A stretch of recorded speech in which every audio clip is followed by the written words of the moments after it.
All right, so we're working on a new verse. We've been doing Philippians chapter 4, but now we're switched over into James chapter 2. We'll get to this in a few weeks. We're actually going through the book of James in this Faith That Works. And so we're going to actually be memorizing James chapter 2, 14 to 17. And so if you would say this with me. What good is it, my brothers, if someone says he has faith but does not have works? Can that faith save him? If a brother or sister is poorly clothed and lacking in daily food, and one of you says to them, "Go in peace, be warmed and filled," without giving them the things needed for the body, what good is that? So also, faith by itself, if it does not have works, is dead.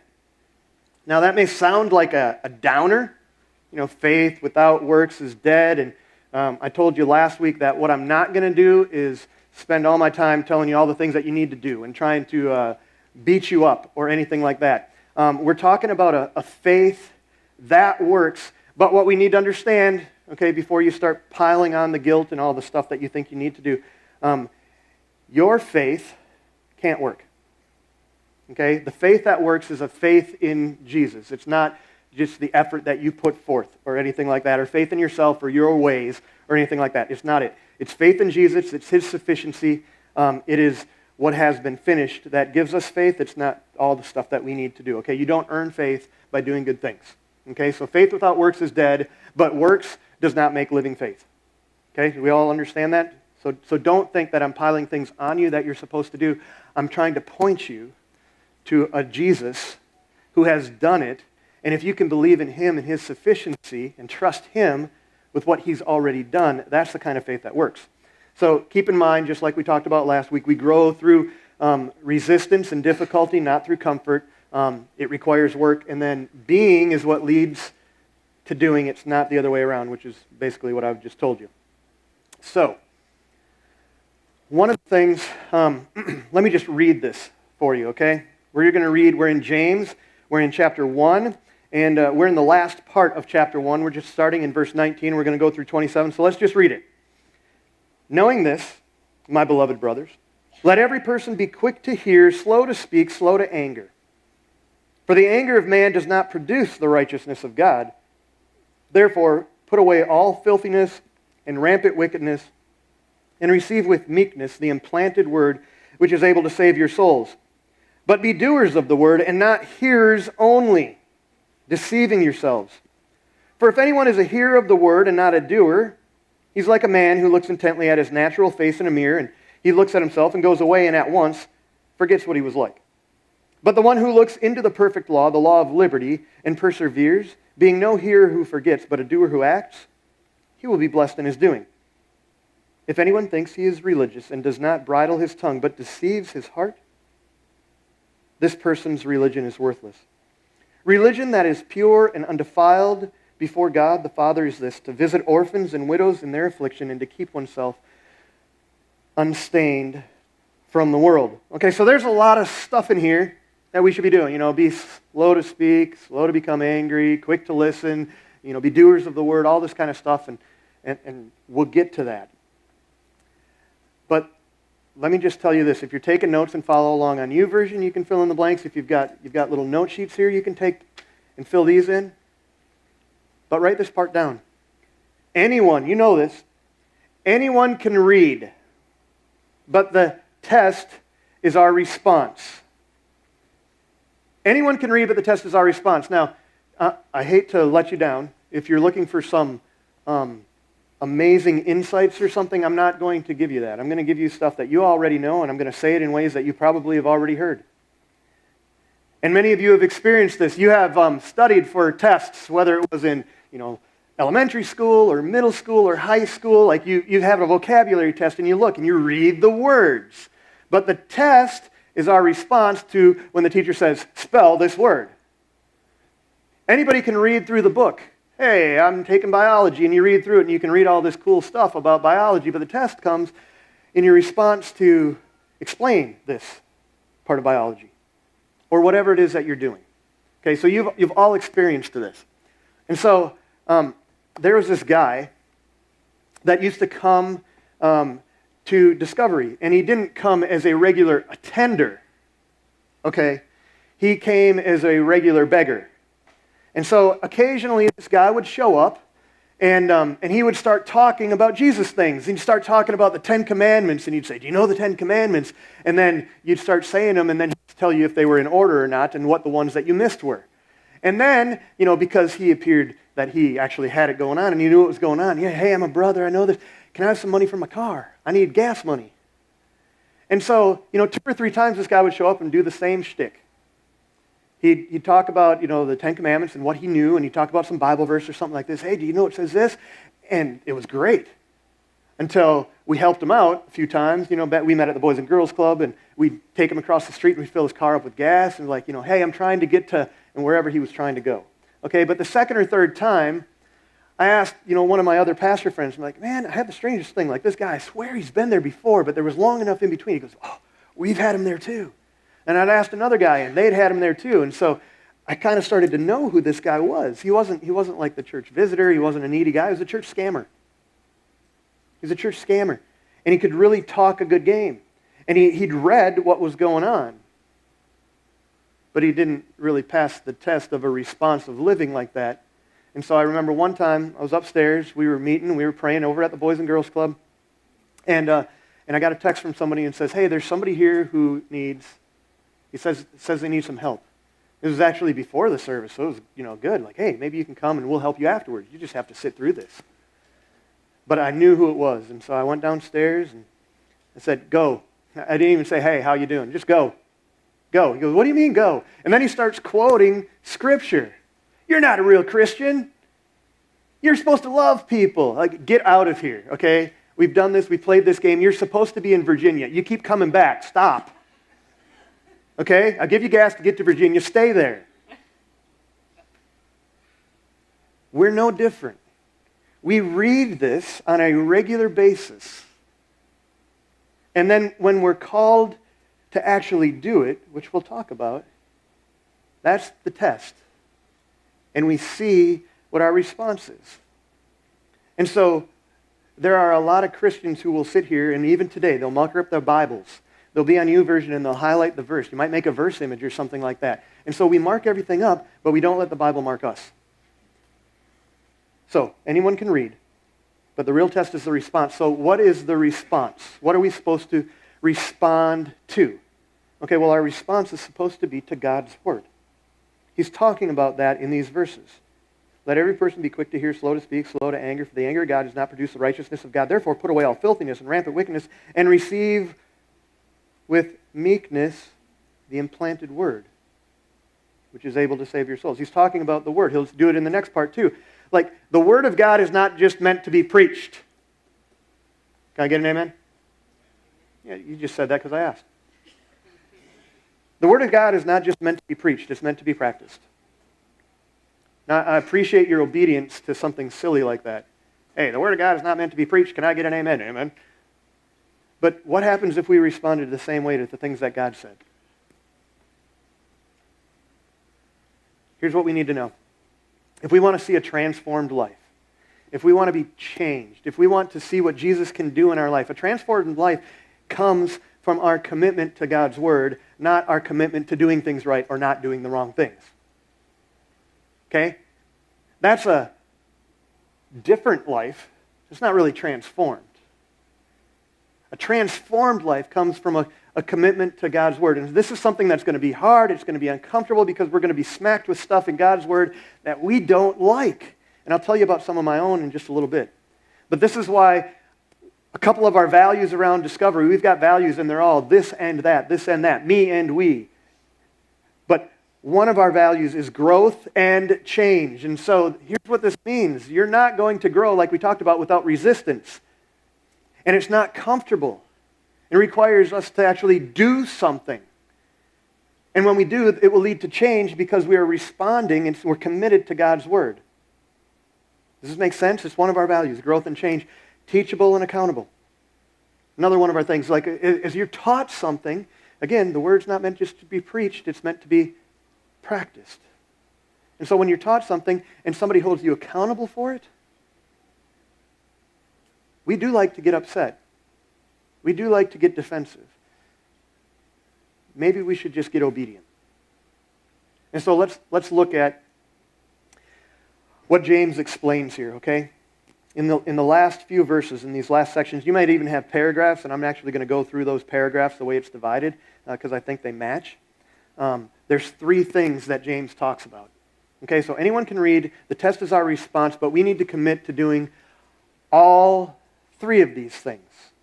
We don't just get to pick and choose some. We've got to do all three. Okay? So let's just read it again. 19 to 21. Know this, my beloved brothers. Let every person be quick to hear, slow to speak, slow to anger. How are you doing so far? Are you quick to hear? Or are you quick to respond? Are you slow to speak? Or are you just like, oh, wait till and you just jump in? You always have something to say. You always have something to defend or excuse or justify. Are you slow to become angry? Sometimes. Know this. Let every person be quick to hear, slow to speak, slow to anger, for the anger of man does not produce the righteousness of God. Therefore, put away all filthiness and rampant wickedness and receive with meekness the implanted word, which is able to save your souls. So what's he saying? What's he saying? If we have to do three things, we have to do all these three things, what's he saying? It's really, really simple. Nothing mind-blowing here. This is stuff that you already know. Here's what he's saying.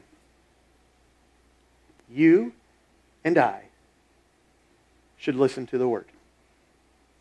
Crazy, right? That's deep stuff. We should listen to the word. We should be quick to hear. And a lot of times what we think is we should be quick to hear other people. Like we put this in the context of relationships and we think, I really need to do a better job of listening to my wife. I need to be quick to hear and slow to speak and slow to become angry. We put it in the context of our kids or our boss or our employees or whatever it is, and we think, I need to do that. And it's true. It's a way to play it out. But ultimately, transformation comes through a commitment to God's word. And so we need to be quick to hear God's word. And that's not easy. If I were to ask how many of us have spent some time in God's word in this past week? Every day. Like, what's the first thing you do? Most of us, when we get up in the morning, we're quick to pee. Most of us, when we get up in the morning, we're quick to brush our teeth because, oh my, that stinks. Most of us, when we get up in the morning, we're quick to get dressed. And if we get up late, we're quicker to get dressed. We're quick to eat. We're quick to do all kinds of things, but how many of us are quick to listen to the word? I don't know. Slow to speak. We should be quick to listen to the word. We should be slow to speak our word. And then we should be slow to become angry at their word. But we don't do this real well, do we? We're not quick to listen to God's word. We're not slow to speak our word, because we always have something to say. And we're certainly not slow to become angry at whatever somebody else says to us or about us. But this is what it looks like to listen to the word, and we're going to have to do something about it. So which is the word that saves your soul? He talks about that in verse 21. Put away all these things and then receive with meekness the implanted word which is able to save your souls. Guys, John chapter 1 says, in the beginning was the Word, and the Word was with God, and the Word was God. And this Word became man, and it dwelt among us. This Word, the Word that they're talking about is Jesus. Receive with meekness this Jesus who is able to save your souls. You receive Jesus. You don't receive your word. You don't receive somebody else's word. You receive Jesus. And so this is why we listen to the word. And too many of us are spending too much time. I'm the only thing you're listening to. Or your favorite pastor or your favorite devotional is the only thing that you're listening to, and you're missing out on God's word. So there's my challenge. The first thing that we need to do if we want to see transformation is listen to God's word. So let me tell you a story about somebody who did that. Okay? I just read this story. It's a kid in Ethiopia whose parents died from AIDS. Both his parents died from AIDS, and he was 9 years old. So he and his sister are now parentless. They're now homeless, and they're basically street kids. Okay? And this kid's name is Groom. I think that's how you pronounce it. Groum. Groom. I know what he looks like. I'll show you in a second. Okay? So Groom is living on the streets with his sister. sisters. There are a couple of them. And they're living on the streets. And they have nowhere to go. So they're digging through trash to try and find food. They're begging. They're following people to see what garbage they can pick up after them, that they might provide some kind of shelter or place to stay or something like that. Like, this is their life, and he's 9. Okay, so imagine the crowd of kids in there, and none of them have a pile of parents to go home to. They just have each other. Now, there's plenty of stuff you could probably forage around in this place, okay? And some of you brought food, and we thank you for that. They didn't have that benefit.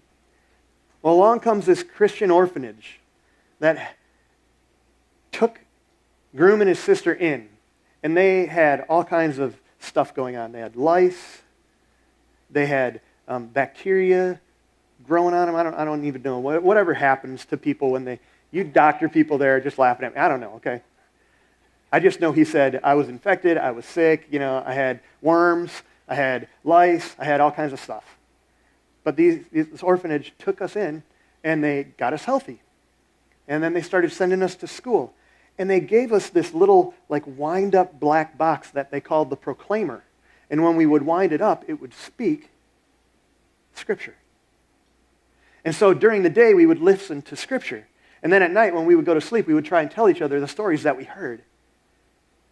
And so they did this, and for years, this kid lived in the orphanage. He was about 9 or 10 when he was taken off the streets.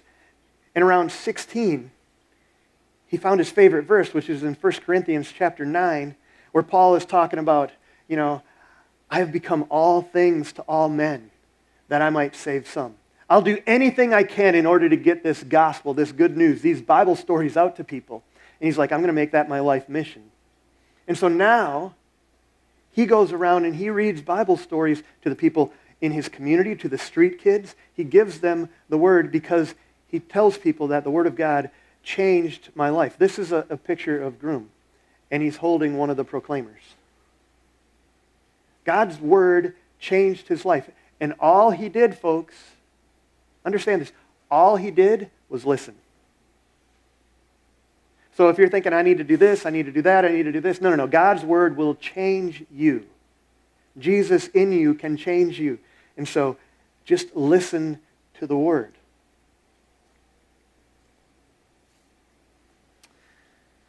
You go on. We got to do 3 things, okay? So the first one is listen to the word. But then we look in verse 22 through 25. But be doers of the word, not hearers only, deceiving yourselves. For if anyone is a hearer of the word and not a doer, he's like a man who looks intently at his natural face in the mirror. For he looks at himself and goes away, and at once he forgets what he was like. But the one who looks into the perfect law, the law of liberty, and perseveres, being no hearer who forgets, but a doer who acts, he will be blessed in his doing. Now I would say, this would be my suggestion, I would say that Groom was a guy who didn't just listen to the word, but when he heard the word, he's like, I got to do something about this. If Paul's willing to do something about it, I certainly can do something about it. And so he goes around and he shares the word. He's listened to the word, and now he repeats the word. So we need to listen to the word. That's one of the things we need to do. But the other thing that we need to do, we need to do the word. It's what it says. Be doers of the word. And I just need to remind you, there's an order to this. We listen to the word, we receive the word, we have Jesus, which gives us a faith, and out of that faith, we work. We don't start by doing things in order to create a faith in us, because it's not by works that you're saved. You're saved by grace, not of works. Because we don't want people to boast. Oh, look at all that I did. God owes me. And a lot of people think that way. So doing, if you're not a follower of Jesus, here's what it looks like to do. Doing for the unsaved person, the person who is not a follower of Jesus, who's still questioning. You don't have to do anything at all, because your act of doing is believing that Jesus has already done it all. That's it. And we don't understand that. We think that, Even us as Christians, we go around and we talk to people. We might tell them about Jesus, but what do we tell them? Well, you probably shouldn't do that anymore. You ought to change these things and that. Oh, my word, no Christian would talk that way, and you should not dress that way, and I wouldn't go those places, and this is what we sound like. And yet that is not the gospel.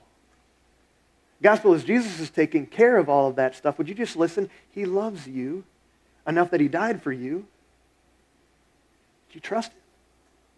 The only act that you need to do is to believe in him. Jesus just wants to tell people that he has done not just something, he's done everything. So, can we be honest for a sec? And I'm not actually going to pick on you. I'm just going to kind of share with you some of the areas where I struggle with the doing, okay? I know this. I read this, but the test is our response, and I don't always do this. See, I believe that God has done something. I believe in his word. I believe that faith should lead to work, and I don't have to earn it. I believe all that kind of stuff. Really? Connection lost. Satan just doesn't like this kind of stuff. We'll see if we can get it back. If we can't, I'll tell you the story anyway while somebody brings me my computer.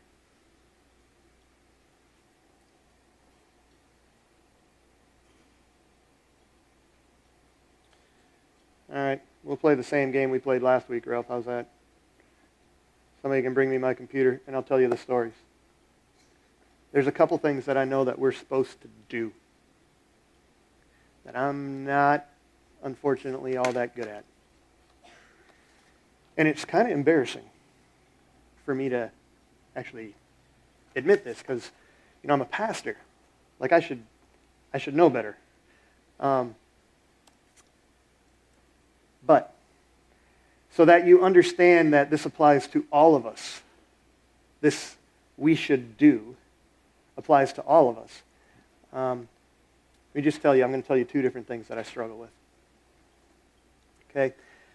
Number one that I struggle with. Okay. Number one that I struggle with is, where Jesus tells us to love the Lord your God with all your heart and all your mind and all your soul and all your strength?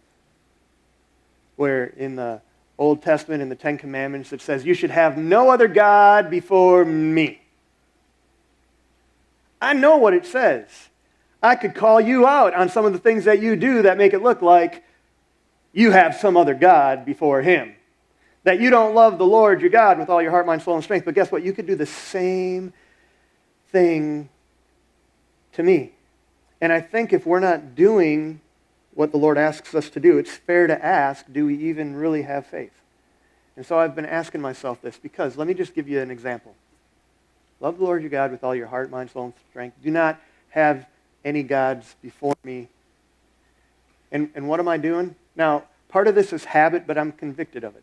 Okay? One of the things that I do is I do my notes, I do my message and all that kind of stuff, and I do it earlier in the week. But then Saturday night, just as a refresher, I go through it all again. And sometimes I add things, sometimes I change things, and sometimes I'm up, like last night, I was up until like almost 2 o'clock. But it wasn't because I was struggling with this. It's because I stayed up and watched a football game, and I had to watch that first. So I have to ask myself, do I love the Lord with all my heart, mind, soul, and strength, and that I'm delivering a message of hope that some of us need to hear? Or do I love football more? And man, I love football. Which got me thinking about something else. It got me thinking about this idea that Jesus tells us, go into all the world. Go into all the world and make disciples, baptizing them, teaching them to obey everything I've commanded you. Like he says that. We are supposed to be heralds. We're supposed to be messengers. We're supposed to be people who tell other people about Jesus. And I'm thinking, I'm doing that tomorrow morning, but football was more important. And then I'm thinking, man, I wouldn't have much of a problem sitting down and if I saw somebody was wearing a jersey, hey, so you like the Steelers? Oh, you like the Saints? Some weirdos around here like the Patriots.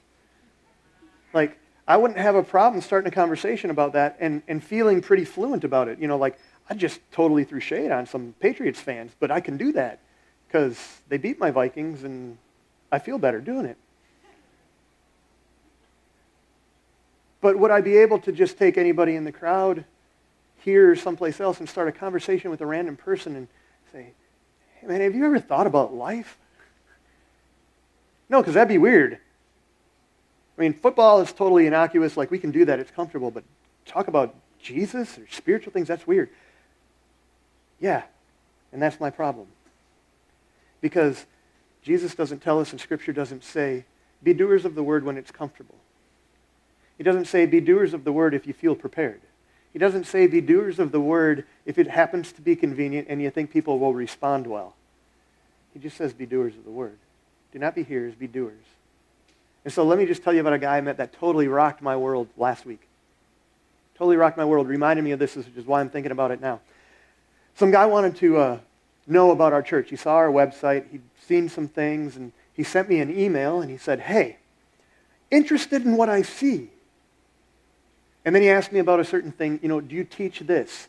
And I sent him something back and saying, well, blah, blah, blah. It's without trying to badmouth anything or whatever, because I don't 100% agree with what he's saying, but I understand, I think, what he's saying, so let's talk about it.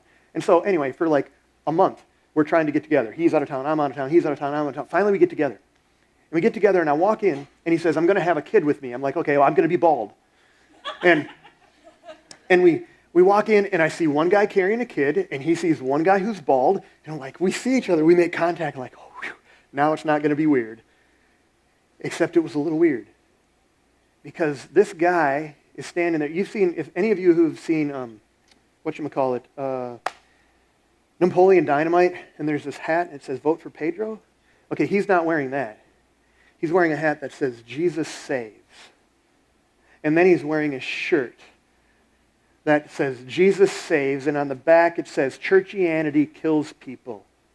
Don't follow a church or a person, or a pastor, follow Jesus. He's carrying his Bible and a kid. I'm like, oh boy. Oh boy. Because, some of you who have maybe been around Discovery, there's the time, and some of you have been around campus. Anybody ever met Brother Ross? You know who I'm talking about. Brother Ross is on campus, and he holds his Bible, and he points at the sinners. And he tells them they're sinners, and then he quotes Scripture. And he'll engage you in a conversation, but he'll tell you Scripture. But, you read the Scripture, but the response is the test. He knows the Word, and he knows the Word says that you should go and tell people the Word, and so he does. And he just takes his Bible and boom, boom, boom, boom, beats people up. And so I'm like, here's what we're going to do. I'm sitting down with this guy, David, and he's going to beat me up. But he didn't. The way I thought. What he didn't do is he didn't tell me you're doing it wrong. What he did is he sat there, and for an hour and a half or 2 hours, we talked. And it was amazing. It was great. Because he's just sitting there quoting Scripture and telling about how he used to run with the gang. And, it was just life up in Jersey where he used to live. Or not Jersey. No, actually, he was from Massachusetts, which is why he was a Patriots fan too. Weird. And he was telling me he used to run with a different crowd. And all kinds of people in his life had died before. But there was one guy that he was really close to, and he was supposed to be with him the night that he died. He says, it just sent me into a spin, and suddenly I'm like, there's got to be more than this, God. And through a whole series of events, blah, blah, blah, the Lord just drew him to himself. How? Through reading his Word. He just started reading his Word. Just started reading his Word. And he says, God just started changing me. And then he moved down here, and he's got a job. He regularly goes, and he preaches. Open air. Like when Halloween comes in a month, he'll be down on 5th Street. So look for the dude, Jesus saves, churchianity kills you, whatever. Like he'll probably be there. And I might too. Because I recognized that the entire conversation was not about what I should do. It was about what he was doing in response to what this said. Again and again, he said, this is what it says. We don't have to like it. I don't like it. I asked him about football because it's easy. It's like, I don't really watch a whole lot.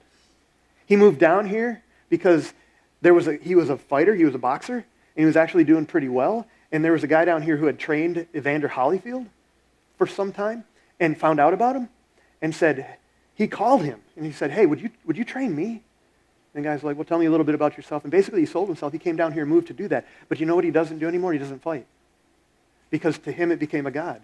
And The Lord says, do not have any gods before me. Are you flipping kidding me? Like, you could make money doing this and you gave it all up because you felt like you were giving too much to it, because you wanted to give more to Jesus? I'm just sitting there wilting, going, I'm a pastor and I won't even do my notes before the game's over. So I'm telling you this, guys, because the Word of God works. And when we listen to it, we have one choice. Do it or don't. One choice. It's just do it or don't. You don't get to decide, well, I'll only do it a little, because doing it a little is not doing it. It's pretending. And that's what this guy helped me realize. And I was so convicted that I'm like, I don't really know how to do this. I'm not comfortable doing this, just talking to strangers. I'm really not. I'm more comfortable with a smaller group of people I can know deeply than a bigger group of people, but I kind of force myself to be an extroverted kind of guy. But that's not who I am. And like God, I feel like the Lord is really challenging me in some area here. And so if you're good at this, would you invite me to come along with you when you're doing this? I need to learn because I want to do the Word. There's a story about a guy who showed up late to church, and he walked in and he walks into the back, and there's nothing necessarily wrong with being late. That's not the point of this story. The point of the story is he asks the usher at the back, and he says, hey, is the sermon done yet? Before he walks through the doors. And the usher's a smart guy. So you know what the usher says? He says, the sermon's been preached, but it's not done yet. The sermon's been preached, but it hasn't been done yet. The sermon's finished, but nobody's done it yet. And I feel like there's a lot of times that we walk through here and there's things that we're supposed to do, and I sat down even this week. I sat down this week with a bunch of pastors, and I'm trying to go through a discipleship thing that these pastors are going through that works overseas, it works here. It's just a obedience-based discipleship. Listen to the Word, do the Word. That's it. And I'm going through it, and I'm realizing, I'm an idiot. I did like I do for a lot of the studies that I do. I take my notes in the book, I fill the things in, and then I put it away, and I pick it up the next time that we meet. And they're asking me, how did it go when you did what you were supposed to do? And I'm like, I was supposed to do what? Oh, bad pastor. How many of us do that? We just listen. The sermon's been done, the lesson's been done, the reading's been done, but none of it's actually been done. Listen to the Word. Do the Word. Don't deceive yourselves. Do the Word. Don't be like the guy who looks at his face in a mirror and walks away and immediately forgets. Don't be like the guy who shows up at a Bible study, shows up at church, fills out your notes, writes down the answers, puts in your YouVersion, highlights a verse, closes it, and you don't do it again until you get back here next week. Don't do that. That's what James is telling these guys and us to do. I feel like I'm being mean, but that's because I feel like I've been beat up, and it feels good to know that there's a better way. And so we need to commit to doing 3 things. Listen to the Word, do the Word, and then we look at these last few verses. If anyone thinks he's religious, okay? Now, I would have put myself in that category before I met David, before I started taking this class, before God started opening my eyes to the stupidity of my belief that doesn't change behavior. I would have thought I was religious. But if anyone thinks he's religious and doesn't bridle his tongue, but deceives his heart, the person's religion is worthless. Religion that is pure and undefiled before God the Father is this: to visit orphans and widows in their affliction, and to keep oneself unstained from the world. And so he's talking about religion. He's talking about how we talk and think about our religious selves. Like some of us, we're just proud that we got up this morning. We came to church. Didn't really want to come to church, but I'm like, I got to be here. Okay, well, good. But there's more to that. And so if we have a faith that works, it's not just a doing thing. It's more than that. It has to be something that we are, something that we be. And so if you're filling blanks in, here's your last one, and some of you are going to check out. Be what you believe. Be what you believe. If you believe you're religious, then don't just be religious. Be somebody who could be considered religious because you're listening to the Word and you're doing the Word, and be what you believe. But too many of us, we have wrong beliefs. We think we're religious, and that's just it's a false belief because we're not doing the Word. Now, you may or may not recognize this. Again, here comes one of these massive statements that some of you intuitively know but haven't thought about. So I'm not telling you anything new. Did you know that Christianity is not a religion? It's a person. Hey, I'm a Christian. A lot of us, when we say that, we think, that's a belief.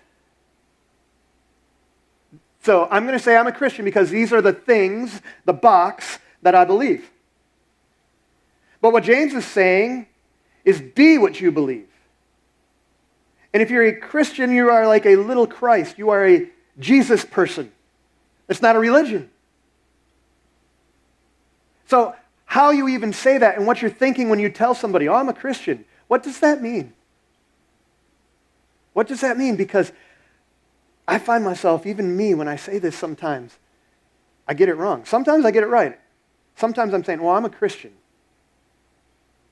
That's who I am. Here's what I believe. But there's other times I say, like, I really don't want to deal with this right now, so it's just like I'm a Christian. It's just what I believe.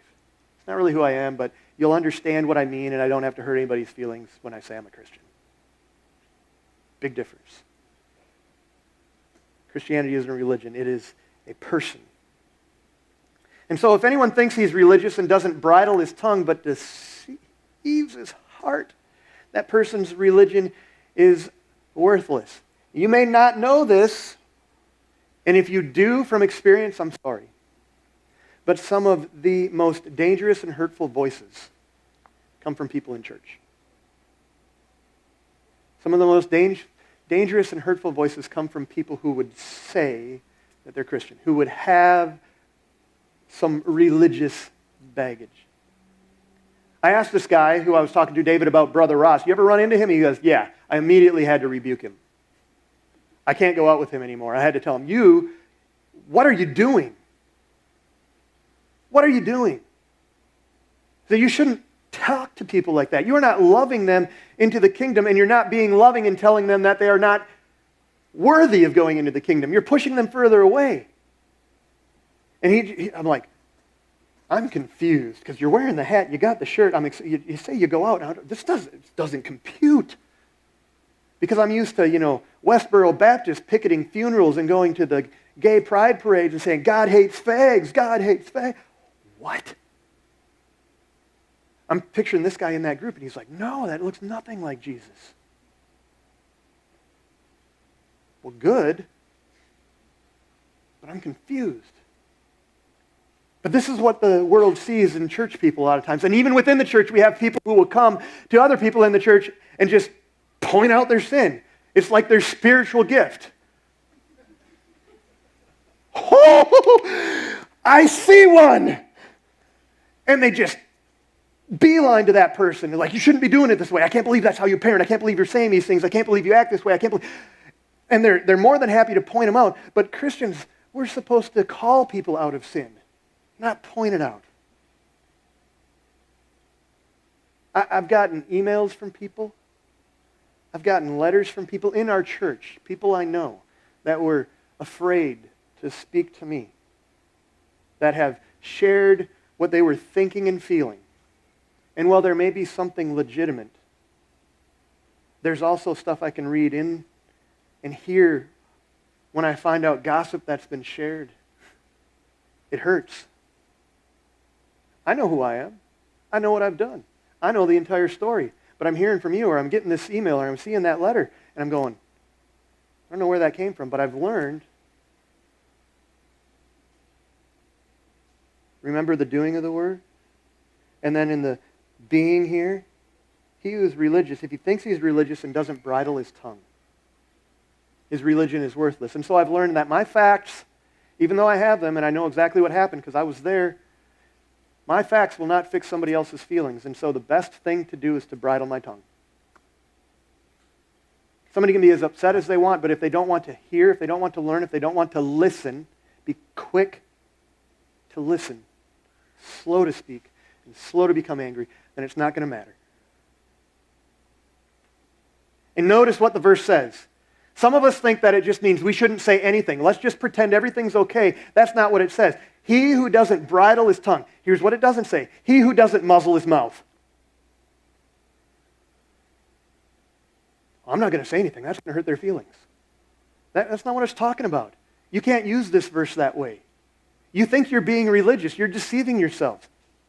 If that's the way you're going to approach things, you're deceiving yourself. The one who bridles his tongue, it's used to control. The bridle it goes in the horse and helps control them, lead them. It doesn't muzzle them. So we need to commit to doing all of these things. And James is talking to the church that is scattered all over the place and needs to understand we need to listen to the Word. We need to do the Word. And we need to be what we believe. We don't just talk about what we believe, we actually do it. All of it points back. So to finish it up, religion that is pure and undefiled before God the Father is this: to visit widows and orphans in their affliction, and to keep oneself unstained from the world. So we listen to the Word, we do the Word, we be what we believe. And we do that by providing for others, visiting widows and orphans in their distress, in their affliction. And you protect yourself. Keep yourself unstained from the world. This is what it looks like to have a faith that works. And it starts by listening, it proceeds through doing, and when you start living that way and God is changing you, you will be what you believe. You'll provide for others, you'll protect yourself, you will be unstained from the world. So let me just read this again, see how we're doing. I'm going to read it as an encouragement. I want you to hear this as, here's what God is calling us to be, not what He's saying that we aren't. Know this, my beloved brothers, let every person be quick to hear, slow to speak, slow to anger. The anger of man doesn't produce the righteousness of God. Therefore, put away all filthiness and rampant wickedness, and receive with meekness the implanted word, which is able to save your souls. But be doers of the word, not hearers only, and deceiving yourselves. For if anyone's a hearer of the word and not a doer, he's like a man who looks intently at his natural face in the mirror. He looks at himself and he goes away and at once forgets what he was like. But the one who looks into the perfect law, into the Word, the law of liberty, the Word of hope, and perseveres, being no hearer who forgets, but a doer who acts, he will be blessed in his doing. If anyone thinks he is religious and doesn't bridle his tongue, control his tongue, but deceives his heart, this person's religion is worthless. Religion that is pure and undefiled before God the Father is this: to visit orphans and widows in their affliction, and to keep oneself unstained from the world.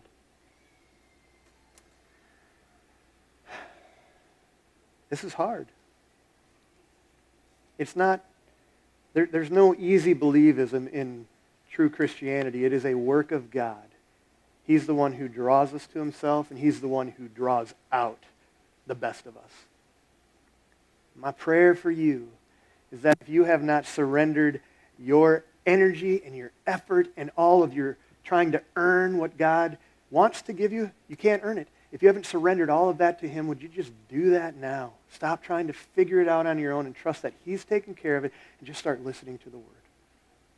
Get in it every day. A lot or a little, I don't care. Be quick to listen. Slow to speak. Quick to open up YouVersion, slow to open up Facebook. slow to become angry.